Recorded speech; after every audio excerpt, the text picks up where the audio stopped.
Hi everyone, welcome back to my channel. ఈసారి సంక్రాంతికి అమ్మ వాళ్ళ ఇంటికి అయితే వచ్చేసామన్నమాట.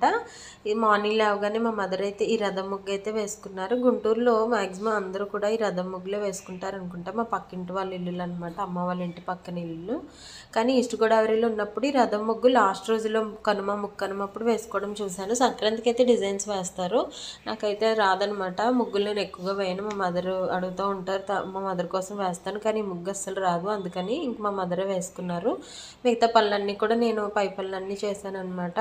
సో మా మదర్ అయితే ఈ వంటకి సంబంధించినవన్నీ కూడా చేసుకున్నారు. ఈ పరవన్నం వచ్చేసి ఈ బెల్లంతో చేశారు. ఇది ఎక్కువగా ఏంటంటే గుంటూరులో ఎక్కువగా ముద్దపప్పు కాంబినేషన్లో తీసుకుంటారనమాట. టేస్ట్ అయితే బాగుంటుంది.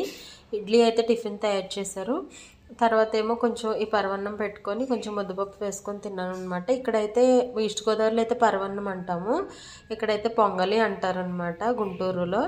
అండ్ ముద్దపప్పు కాంబినేషన్ అక్కడైతే తినడం నేను చూడలేదు. ఇక్కడైతే అందరూ మ్యాక్సిమం ఈ పొంగల్లోకి ముద్దపప్పు వేసుకుంటారు, బాగుంటుంది. నిమ్మకాయ పులిహోర కూడా చేశారనమాట. ఆ తర్వాత మధ్యాహ్నం వచ్చేసి ఇంకా ఆఫ్టర్నూన్ అయితే ఇవి కొంచెం అవి కొంచెం తీసుకున్నాం అన్నమాట. సింపుల్గా చేసేసారు.